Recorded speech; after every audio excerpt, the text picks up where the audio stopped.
Let's cross live now to Professor of International Affairs at the City University of New York, Danny Shaw. You're most welcome, Danny.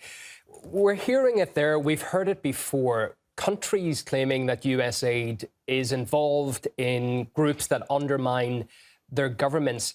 So why is it really only coming to the fore now with this aid cutoff? Why hasn't operations been called into question more directly before?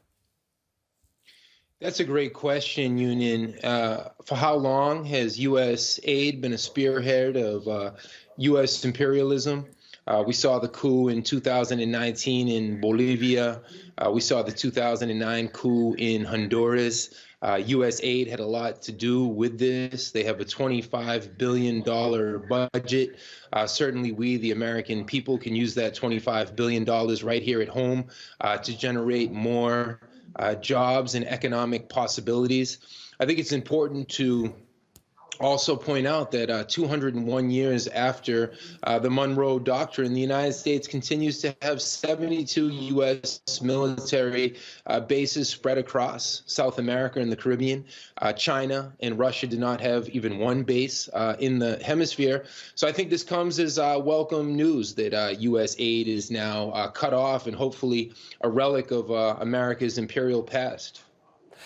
Donald Trump is very much focusing on foreign aid right now. Is this an admission of sorts that, you know, the agency truly is involved in destabilizing states, or does he just not see a kind of profit from it? Why do you think it's so much in the spotlight right now? It's the latter. It's not that Trump is concerned about U.S. human rights violations or intervention anywhere in the world. He comes from this jingoistic American first perspective.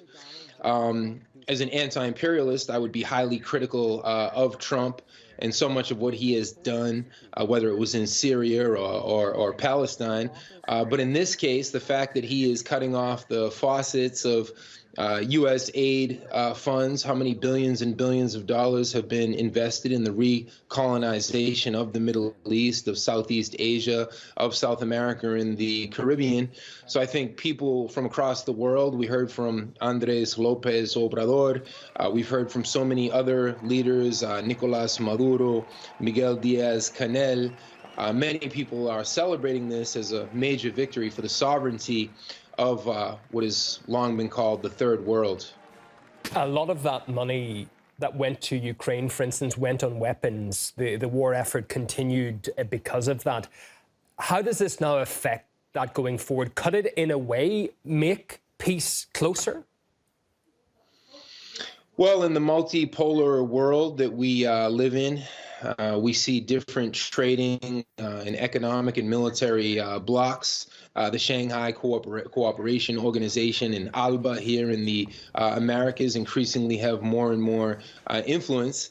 And that's one of the ironies of the Trump presidency. If it had been Kamala Harris and a continuation of the neoliberal Democrats, they would have continued to invest in the U.S. aids and other instruments of imperial control.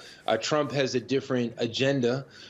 This is going to force huge contradictions into play. Let's not forget that Trump has already been a survivor or a victim of 2 assassination attempts. If he continues to step on these big bureaucratic toes in Washington, there's no reason to think that there couldn't be another assassination attempt after Trump. He's certainly done a lot of things that have affected working class people and, of course, the immigrant population. But for him to go after the foreign policy establishment, aka imperialism, is a big deal. We can't forget what happened to John F. Kennedy in 1961 because he also stepped on some big toes. The views of Professor Danny Shaw from the City University of New York's International Affairs School. Thank you for your time this weekend as well, Danny.